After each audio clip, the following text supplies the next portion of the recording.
Cambridge AS Computer Science, Chapter 5, System Software, Part 2. We have been studying the operating system or system software.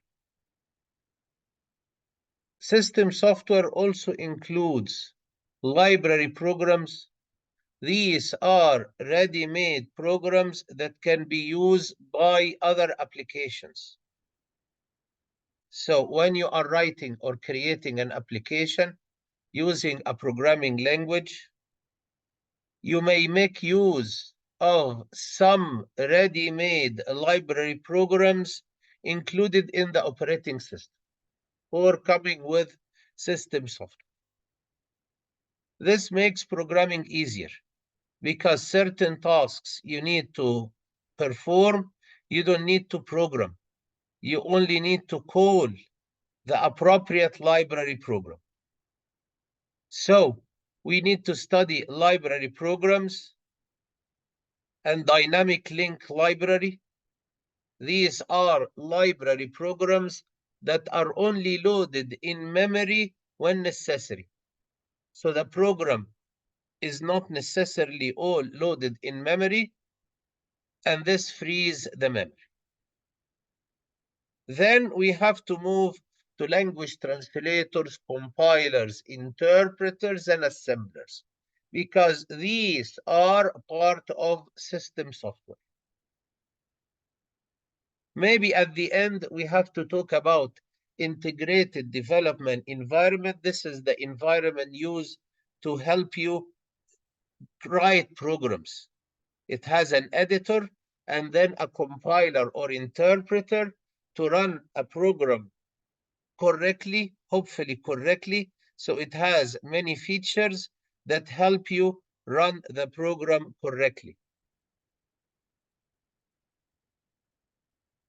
Okay, let us start from where we stopped. Library programs are pre-written modules, so you also need to remember modular programming from the programming chapters. Okay, so modular programming means you need to divide, you may divide your program into sub-programs. Fortunately, some of these sub-programs are already pre-written. So they are error-free, they are tested. They can even do tasks that you do not know how to program as a young programmer. Okay, so library programs are pre-written modules that can be linked into the program without amendment to perform complex or common tasks. Probably library programs will be provided for common tasks, popular tasks that programmers need frequently, so the system software provides them as library ready-made. They may be complex. Existing library routines will have been extensively tested before release, so this is an advantage. Okay, so there is what is called program library. What is program library? It's a library of programs. Sound confusing. So library programs are programs that are provided in that library. Okay, so the definition of library program, a program library is a set of pre-written, pre-compiled, and pre-tested subroutines which can be called in other programs by importing the library. Sometimes when you write, for example, in Python, some of the library programs are already available for you to use. Some of them you need to put an import command first to include in your code. Advantages of using library program. The code is already written, which saves time. The code is already thoroughly tested and relatively error-free. The programmer can use mathematical or graphical functions he may not know how to code. He can be sure that the function will perform as it should and simplifies the program. The code should conform to industry standards. These are all the advantages of using library programs. Even the code is written to standards. However, disadvantages of using library programs, compatibility issues. Maybe the library is not doing exactly what you need. May not work with other code or may require changing. If you need a library program and you need to change and adapt, you lose all the advantages that is error-free and pre-tested and treated. Okay, so may require changing the program for it to work. You may need to change your own program to adapt that library, especially if there is an update in the library. Sometimes you write a program, for example, for old Windows, like Windows XP, and then when the system upgrades to Windows 10, your program is no longer working because it used to depend on library programs of Windows XP. When the system is updated, library programs are not compatible anymore. A library routine may not meet exact needs. I may give unexpected results and may need editing. If the library routine is changed, there may be unexpected letter. Okay, so that was about library programs. Ready-made programs you may include in your program. Okay, what about dynamic link library? A dynamic link library is a library program that is only loaded in memory when needed. So a DLL file is a shared library file.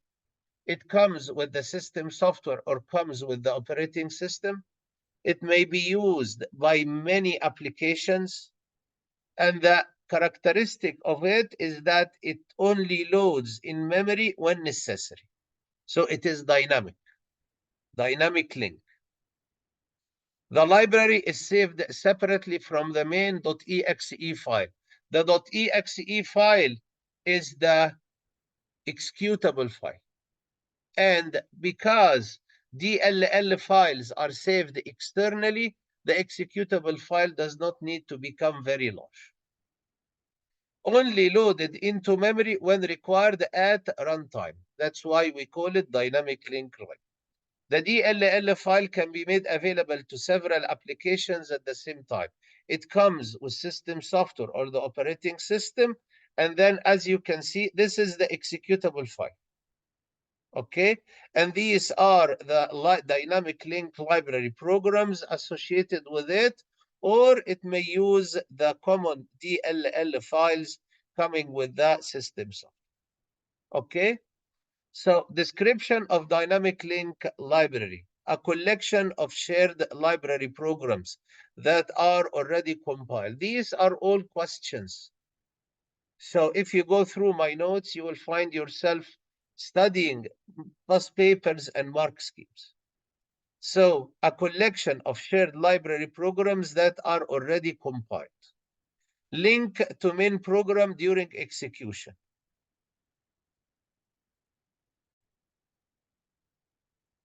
So they are separate from the .exe. The library program is separate from the .exe. Is only loaded into memory when required. Can be made available through several applications. If the DLL routine is updated, the program that uses it will run the update. However, if that update may cause incompatibility, this would become a disadvantage. What are the advantages of using dynamic link library? Main memory requirement for the program is reduced. So when you use dynamic link library, you need less memory because not all of the program is need to be loaded in memory all at once. As the dynamic link library is loaded only once and when required. It may be used by several programs at the same time. The DLL file is only loaded into memory when required, so the executable file becomes smaller. The same DLL file can be used in several programs. Several applications can use the same DLL at the same time. The executable file is smaller, does not contain all the library routines. Changes or improvement to the DLL can be done independently of the main program. So there is no need to recompile the main program, and all program using it will benefit. A single DLL can be made available to several applications, saving space. Okay? Disadvantage of using dynamic link library, the code is not self-contained. So if you copy the executable program only, it's not going to work on another computer. It depends on several DLL files. That's why new programs now are not just copied, they need to be installed.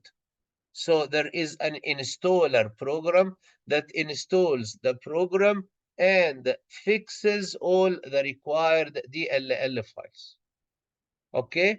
Appropriate linking software must be available at runtime. The DLL file must be present at runtime, otherwise an error will result. The external changes to the DLL would result in incompatibility and stop the program work. Okay. Next, so that was about library programs and dynamic link library. It looks like we are talking now about programming. When we talk about programming, you have to remember that a program may be written in high-level language or may be written in low-level language. If a program is written in a high-level language, it needs to be translated into machine code. When you are writing using high-level language, you have two types of translators. The first is called the compiler, which translates the whole program code into machine code all at once. The second is the interpreter, which interprets or executes the source code line by line. The compiler produces an executable file that can be sold. The interpreter does not produce an executable, and every time you need to run the program, it runs from the source code. Okay, and if you are writing a program using low-level assembly language, you will need a translator program called assembler. These are all the knowledge you should have learned from the O-level. Okay?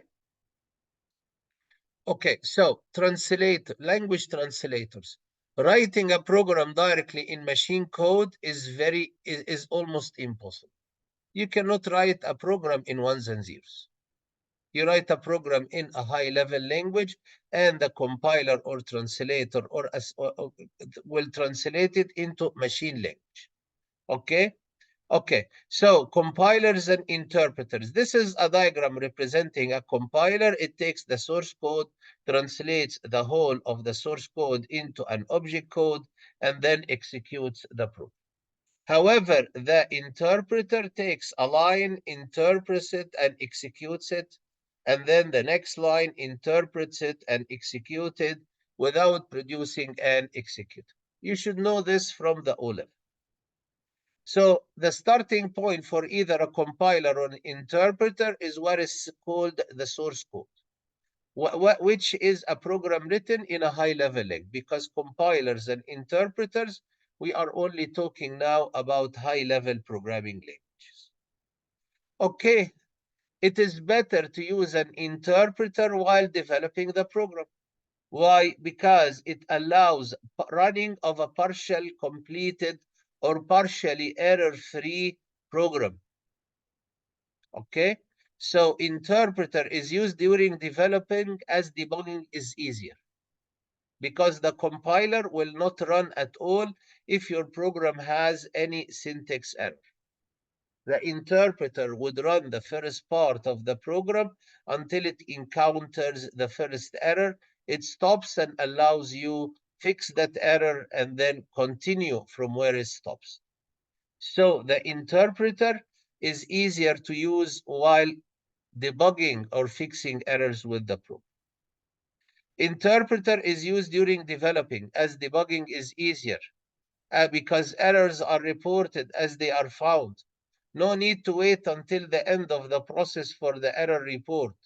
Errors can be corrected as they are found. These are the benefits of using an interpreter while finding and fixing error. Okay? The interpreter for the interpreter, the following steps apply. The interpreter program, the source code, and the data are all made available. So for an interpreter, to run a program using interpreter, you need to write the source code to have the interpreter program available and the data. The interpreter begins execution. The first line of source code is read. The line is analyzed. If an error is found, this is reported and the interpreter program halts. This is the benefit. It may halt when it encounters an error, allows you to fix that error and resume.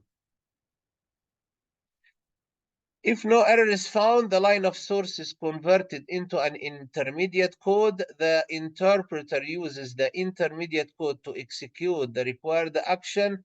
The next line of source code is read and steps 4 to 8 are repeated. Okay, you should know all this from the O level. We are just putting it here in more details. Advantages of using an interpreter while developing a program. As we said, it is easier to debug using an interpreter. Why? Because it may run the first part of the code until it encounters an error. When it encounters an error, it stops, allows you to fix that error, and then it continues or resumes from where it stopped. This is not available when you are using the compiler because the compiler has to translate the whole program first and then runs it next. Okay? So the interpreter stops translation when an error is found and the error can be corrected and the program continues running from where it stopped. Debugging is easier as errors can be corrected as they occur. Can run a partially completed program when developing. The effect of any change made to the code can be seen immediately. These are the benefits of using an interpreter while developing a program. Definitely, we have disadvantages is that it does not produce an executable and you are not able to sell the executable to customers. Okay, executable is better because it is standalone program. On the other side, we need to study the compiler. And all these are just from the O level. Okay? Compiler used when development completes. When you have completely tested and fixed all the errors in your program, you may need then the compiler. Why? Because it produces an executable that may be run without the compiler. This executable will make it easier for you to sell and distribute to customers without giving them the source code. Okay, compiler when used when development completes, as compiler used when program ready for distribution. Produces an executable file. After compilation, the compiler does not need to be present for the program to run. The program can be given to others without access to the source code. The final program does not need to be recompiled each time it is run. Cross-compilation, the program can be compiled to run on different platforms. Okay? So, for a compiler, the following steps apply. The compiler and the source code are made available, and the data is not necessary because it will not run now, it will run at the end. The compiler program begins execution. The first line of code is read. The line is analyzed. If an error is found, it is recorded because all errors will be reported at the end.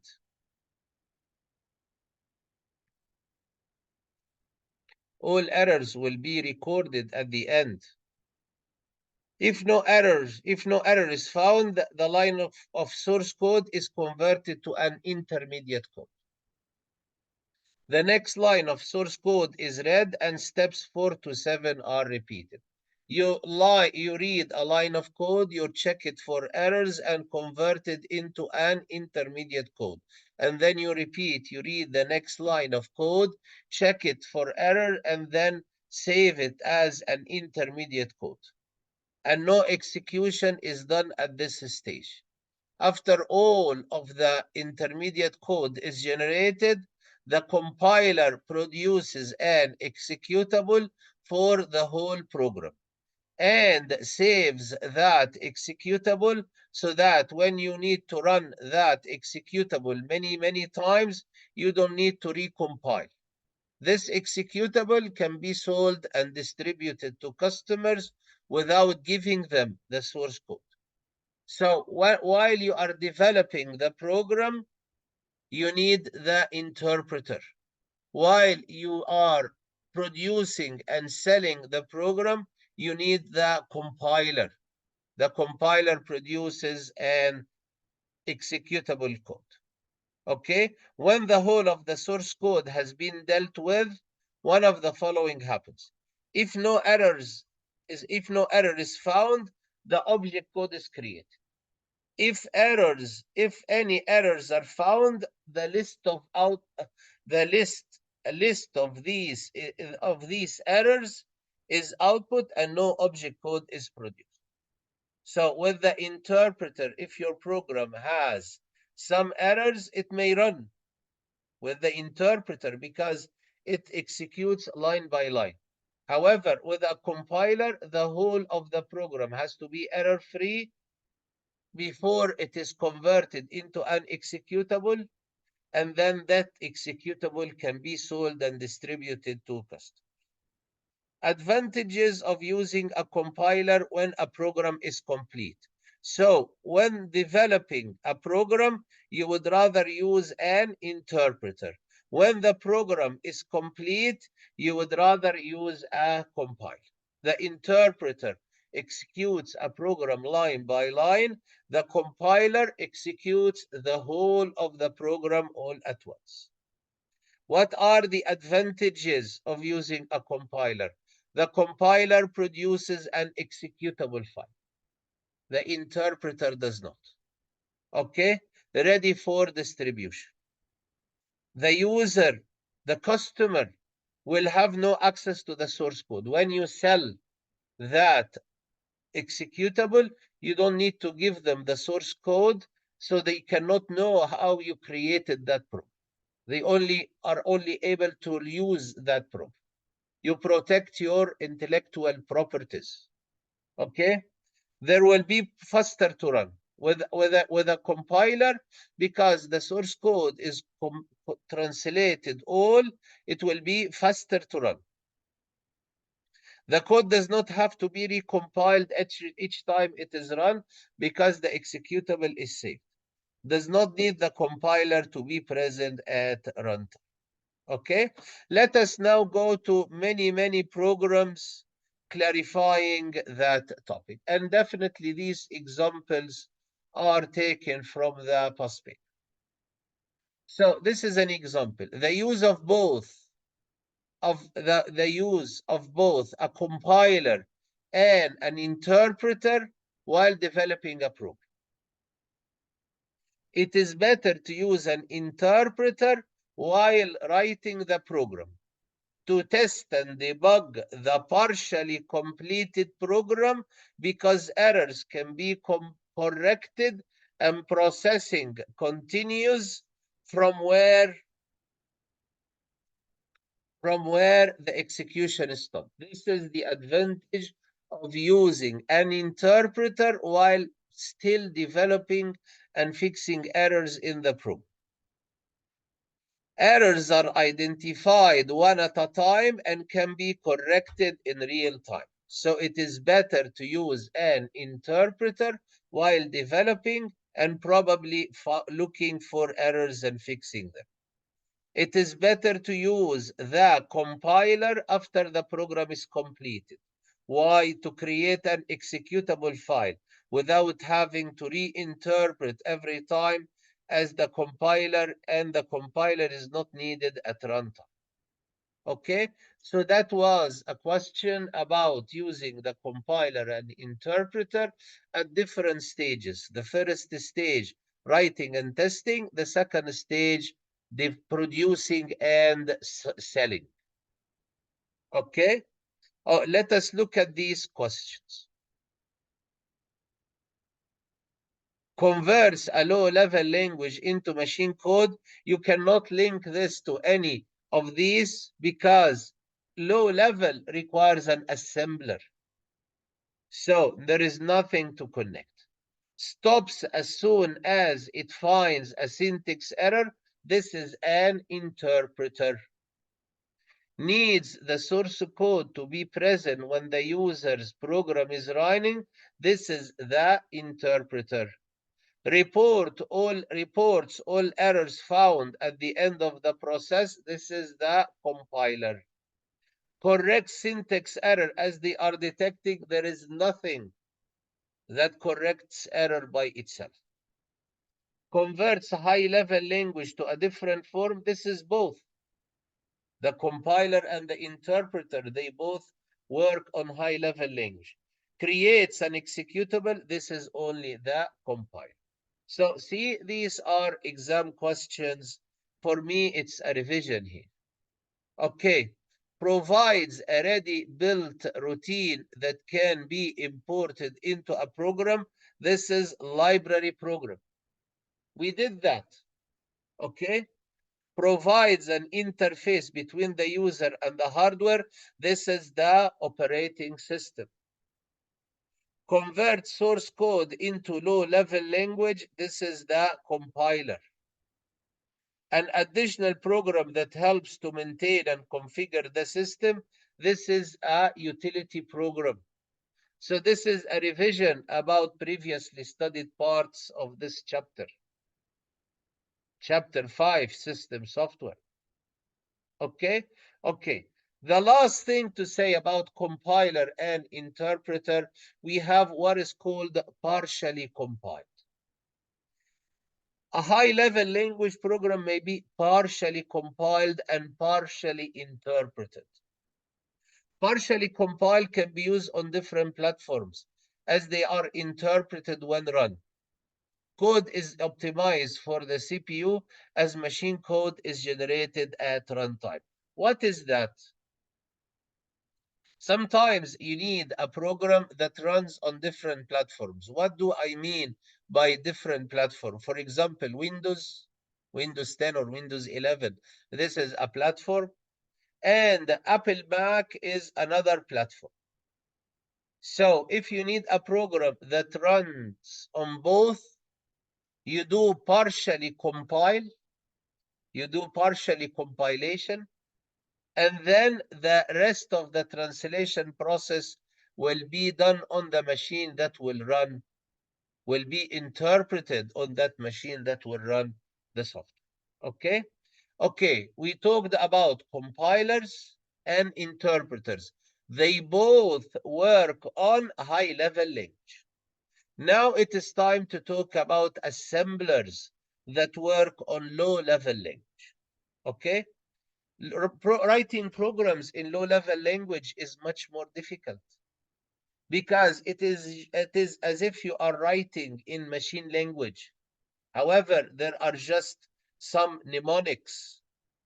You are already familiar with low-level programming because the previous chapter explained for you assembly language. Low-level assembly language, where you have to deal with addressing modes, where you have to deal with the accumulator, you have to deal with the index register. Okay, so this kind of programming is much more difficult. However, it gives you facilities to control everything inside of the computer. Okay, so if you write a program in low-level assembly language, the translator program will be the assembler. If a programmer has decided to write a program in assembly language, there is a need for a program to translate this in machine code. This program is called an assembler. Okay? If a program was written with very simple form, the conversion would require straightforward conversion. For instructions written in mnemonics, you already know about mnemonics, that LDD, LMX, whatever. These are called the instruction set, and these are provided for you in the exam when you need to dry run or trace table, or to produce a trace table for a low-level assembly language. So the translation is very straightforward. It takes the mnemonic, the opcode, and converts it into machine code. However, there may be a little bit more things required. So the assembler takes the source code written in low-level assembly language and converts it into binary machine code. Let us check these examples. The software reads the source code and report all errors. The software produces an executable file. This is the compiler. The software reads each statement and check it before running it. The software halts when it encounters a syntax error. This is the interpreter. The software translates a high-level language into machine code for processing. This is both compiler and interpreter. The software translates low-level statement into machine code. This is the assembler. Okay, so the assembler works with low-level assembly language. Let us look at all these examples as well. A web page containing a client-side script, this is the interpreter. However, a website containing client-side script used to be in the syllabus, but not anymore. Okay, so you don't have to worry about this. It is already removed from the syllabus. So I would rather crop it. Okay, because scripting languages used to be taught in the old syllabus of AS, so there don't need to worry about this right now. Okay, each instruction in the source code consists of an opcode and an operand. This is assembler. These examples help me with teaching. So what's an opcode? The opcode, the things like LDD, LDM with direct memory addressing, indirect memory addressing, those things we used to do in the previous step. These are low-level assembly instructions. They are translated by the assembler. Okay? So each instruction in the source code consists of an opcode and an operand. This is an assembler. Okay, the source code is required at runtime. This is with the interpreter. Okay, when the source code is translated, copies of the executable can be distributed without the need for the source code. This is the compiler. Okay, so if you are able to connect sentences like this, you get most of what I want to teach you in this chapter. Then we come to the most difficult part. Okay, the assembler itself may do the assembly process or the translation process on two stages. Okay, these are mnemonics. These are the mnemonics I'm talking to you about. This is the opcode and this is the operand. Okay, so these diagrams help me. You are already familiar with these codes because you used to trace and produce a trace table and dry run these programs in the previous chapter. So this is a typical program written in low level. Okay, and it is now time to understand how the assembler translates this into machine code using two-pass. So we study now the two-pass assembler. When the program is written without any features, When the low-level assembly language is written without any feature, it is just one pass. However, we have features here like labels, like macros. What are these? I will give you few hints about, and we don't have to go through all these complexity. Okay? Sometimes the assembler use two passes. A two-pass assembler differentiate between the two stages that are required in translation. An assembler language will contain features. Sometimes there are comments in the code. These comments must be removed in the first pass. Sometimes there are labels. Sometimes there are macros. I will tell you what is meant about macros and directives. These have to be dealt and acted upon in the first pass. The second pass, we just have to know what belongs to the first pass and what belongs to the second pass, and we don't have to go through all the complexity I have here. Okay, so this is a typical program written in low-level assembly language. The first pass of the two-pass assembler, all of these features are either removed or acted upon. So you have features that help the programmer while writing the program in low-level assembly language. These features are acted upon or removed in the first pass. What are these typical actions are? In the first pass, you remove comments. So if there are comments in the source code, they are removed. You create a symbol table containing the library code for symbolic names and labels. This is so complex. These are symbols. These are symbols, starting prog, carry on.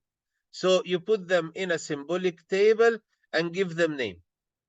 Any symbolic address is added to the symbolic address table. The creation of a literal table. What is that? This is A level.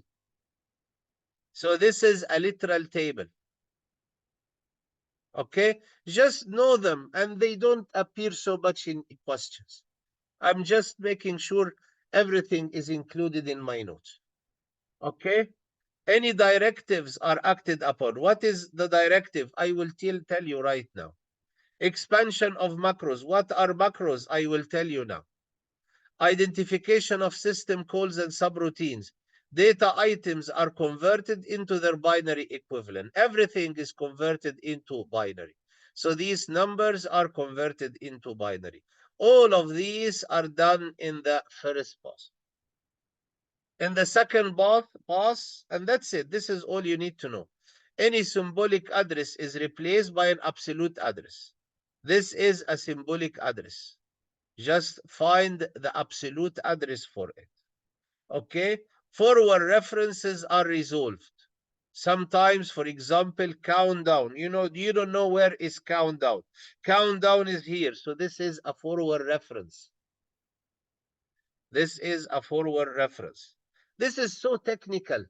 You don't have to study that much in detail. Just know about them, give them a memory, remember them if they ever show in the exam. Generation of the object code. Definitely the second pass is about generation of the object code. Okay, there are only two things to say here. What is meant by a macro? What is meant by a directive? Okay, before saying that, the last stage of the first pass, if no errors are found, the second pass of the assembler generates the object code. This involves replacing symbolic address with absolute address. This is written here. Okay, the last thing to say is macro. What is a macro? Is a sequence of instruction. It is like a library program or a subprogram. However, a subprogram in assembly language, we call it a macro. A macro is a sequence of instructions that are given an identifier. It is just like a module, function, or procedure in high-level language. These are instructions may need to be executed several times. So the first pass expansion of macros. What does this mean? It copies the macros or the subprograms in place where it should be executed. Directives. What are directives? A directive is an instruction that tells the assembler to do something. It's not a program. It is telling the assembler, for example, where to load that program. Okay? For example, the start address of the program, tell the assembler to set space for variable, include an external file. So these directives are acted upon in the first pass. These are not programming statements. These are instructions for the assembler. Okay? Okay? So let us look at this because this is a typical exam question. Generation of object code, this is in the second pass. Read the source code one line at a time, this is in the first pass. Remove white spaces, this is in the first pass. Add labels to the source, to the symbol table, this is in the first pass. Read the source code one line at a time, this is in the first pass and in the second pass. Okay, so you need to know these. Creation of a symbol table, this is done in the first pass. Expansion of macros, this is done in the first pass. Generation of object code, this is in the second pass. Removal of command, this is in the first pass. Okay, so that's it all about that first pass and second pass thing. It is rather complicated. Just get an idea about it to be able to solve these questions. Another question, any symbolic address is replaced by an absolute address. This is in second pass. Any directives are acted upon. This is in the first pass. Any symbolic address is added to the symbolic address table. This is in the first pass. These things will be taught extensively in the A2. Okay, data items are converted into their binary equivalent. This is pass 1. Forward references are resolved. This is in pass 2. Okay, okay, what else? What else? Linker and loader.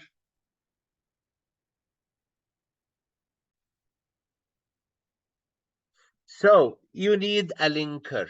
At the end of translation, if you are, for example, using a compiler, it produces an object code. If you are using an assembler, it produces an object code.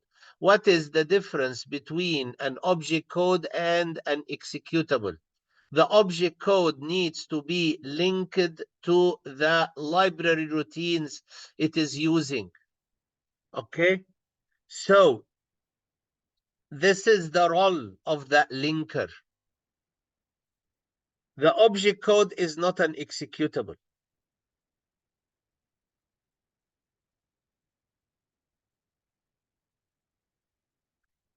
The object code is not an executable. The creation of an executable requires a linker to be used to ensure that the object code for the program and the object codes for the associated procedures are transferable into memory with mutually consistent memory location.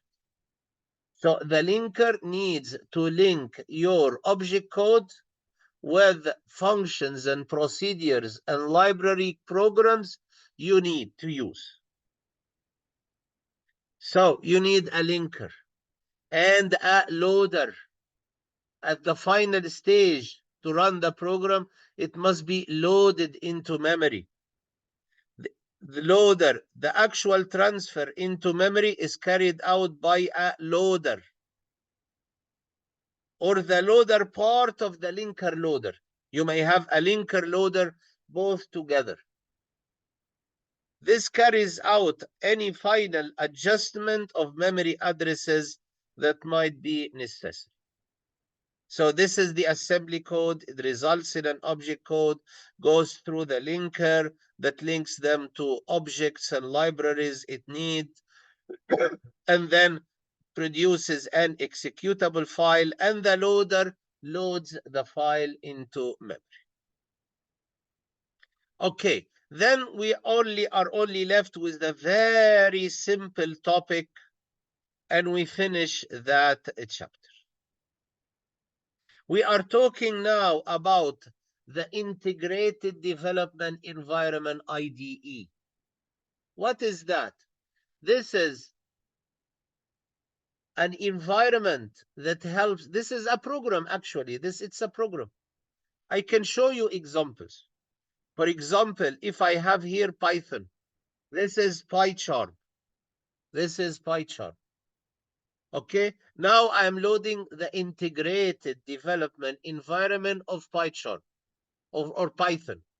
Python programs are interpreted, not compiled. However, you have the same feature is that integrated development environment helps you write the source code. And after writing the source code, it keeps coloring things for you. It keeps coloring things for you. There are so many features, like as you can see, some online help or case sensitive help is appearing or popping up. Okay, and this coloring is done. Keywords, identified keywords are highlighted in blue. These features in the integrated development environment these features help the programmer to write the source code correctly without or with minimal errors. And afterwards, you are given the possibility to run the program. So the integrated development environment has the editor together with the compiler or interpreter. Because if I click on this, I think here the interpreter will work, reading line by line. Okay?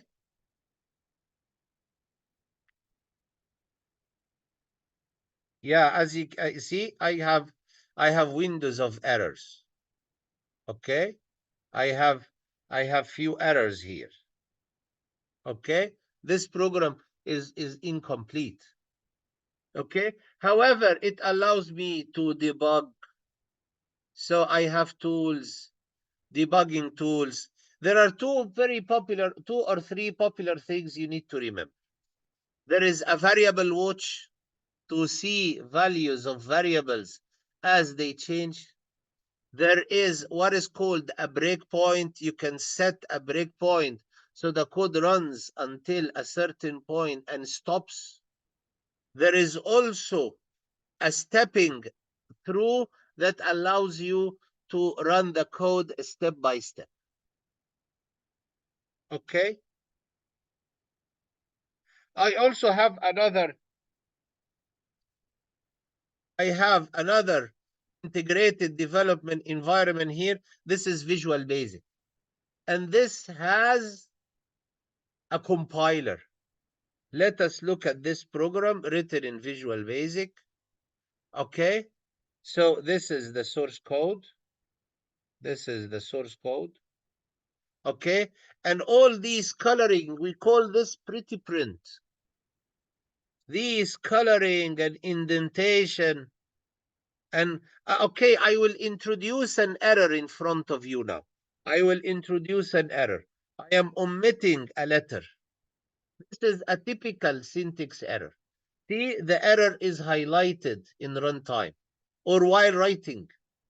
Okay, the error is highlighted, and maybe some change console to console. Okay, so giving me case context sensitive help instructions.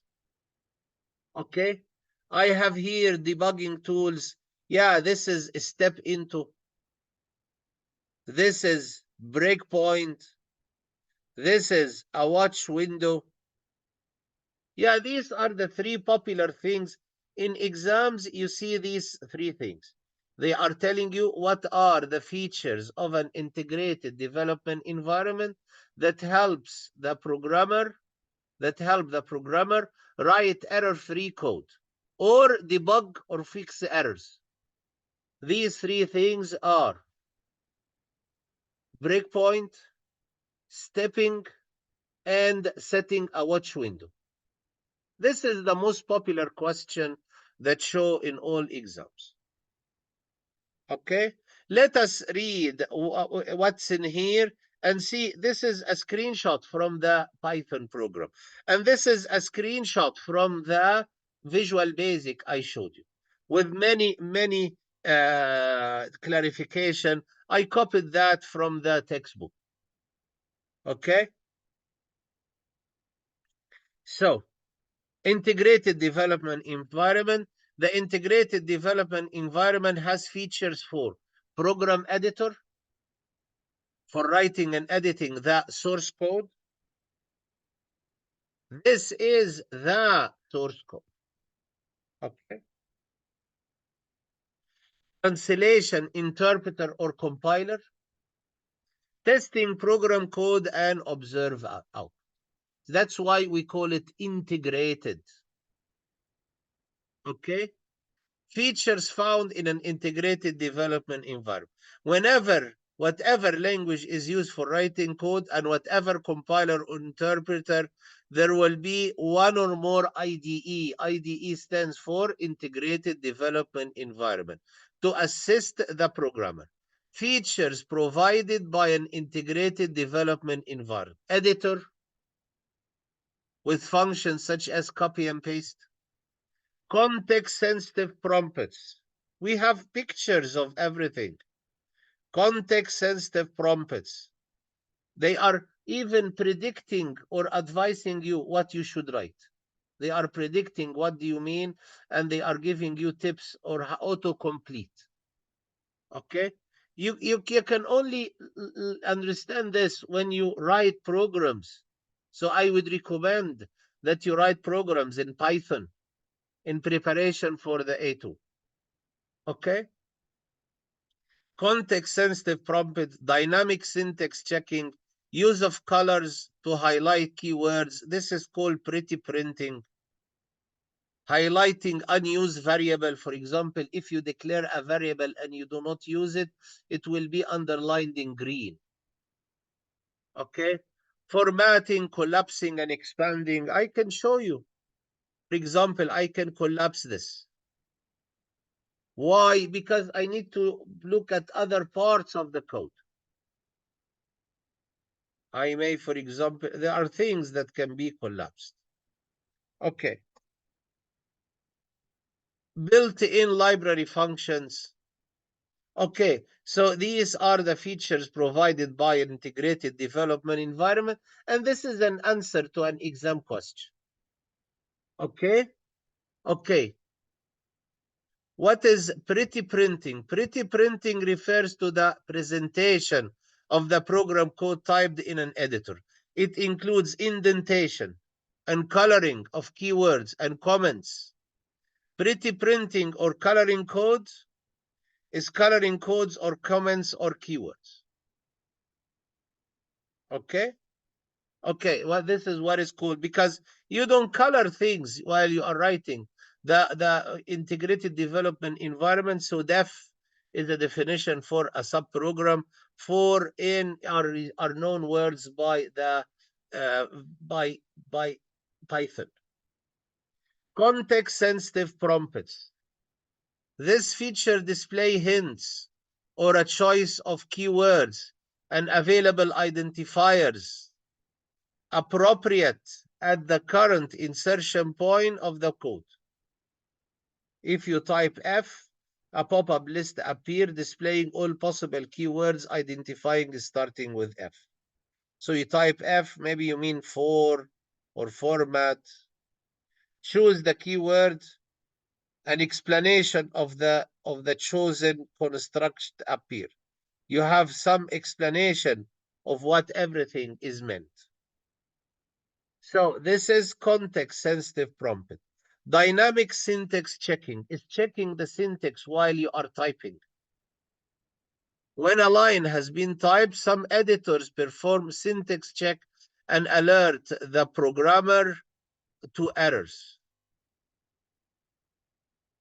For example, here, missing a bracket or a double quote or so.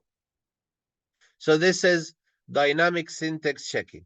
Expanding and collapsing of blocks. This helps you with navigation.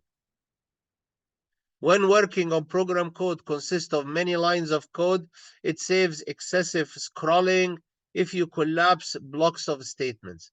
Expand and collapse blocks allow programmer to focus on a section of code and allow quicker navigation through the code.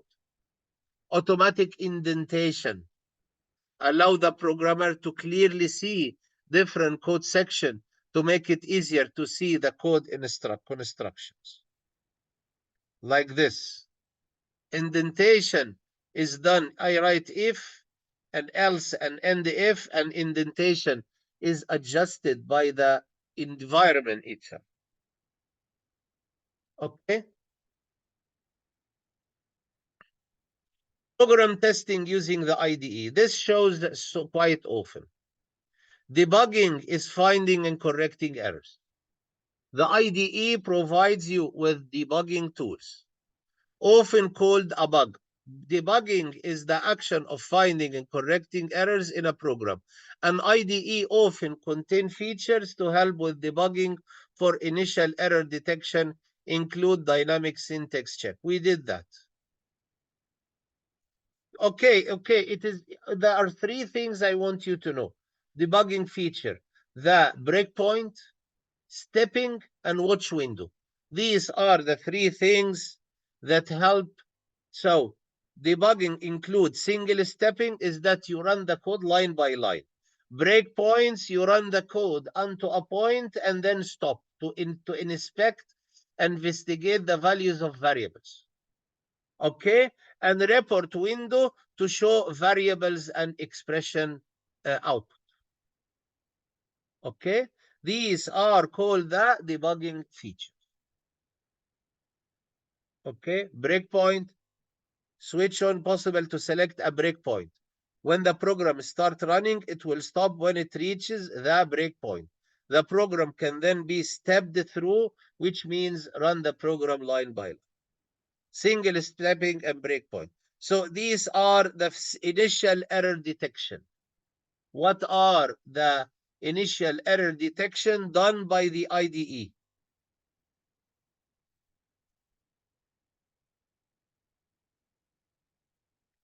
Initial error detection in the IDE. The IDE is doing syntax checking on entry. The IDE is structure blocks if a statement and loop are highlighted. Structure blocks are highlighted. General pretty print feature. This help you with writing codes error-free.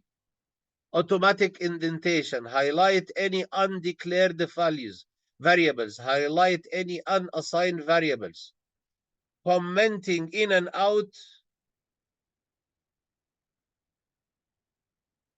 of block code. Visual collapsing or highlighting of block code.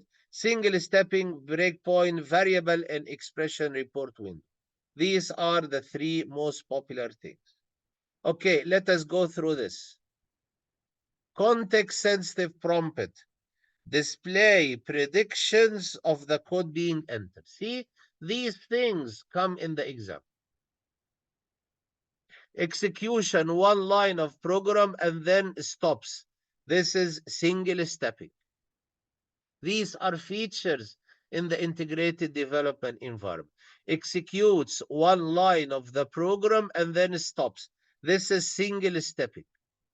Underlines or highlight statements that do not meet the rule of the language. This is dynamic syntax check. Outputs the context of variables and data structure. This is a report window. Helps you with debugging. Stops the code execution at a set point. This is a breakpoint. display predictions of the code being entered. This is context-sensitive prompt. These are all exam questions. It is like as if I'm doing exam questions for you right now. Example, way programmers can make use of typical integrated development when writing a program. Enter code into an editor. Pretty printing to identify key items. Context-sensitive prompt to help complete a statement. Expand and collapse code blocks to help you with navigation. Auto-complete to suggest what to type next. Auto-format to indent code blocks. Dynamic syntax checking to warn you about any possible syntax error as you write. When testing a program, you have single stepping to run the code line by line. You have breakpoints to stop the code at a set point to check the values. You have a report window to see how variables change. These are called debugging tools. Example, typical features found in an IDE. Breakpoint, stop. You see, things are repeated. They are all exam questions. Stop the breakpoint, stop the code at a specific line to check the current progress or values. Dynamic syntax checking, highlight, underline, or color syntax errors as the code is entered. Context-sensitive prompt suggests the code to add and automatically complete statements. Single stepping, run the code one line at a time so the values can be checked. Okay, that's all for chapter 5, system software. And I have exposed you to many exam questions. Just now do the whole exercise of solving the completed chapter as a whole.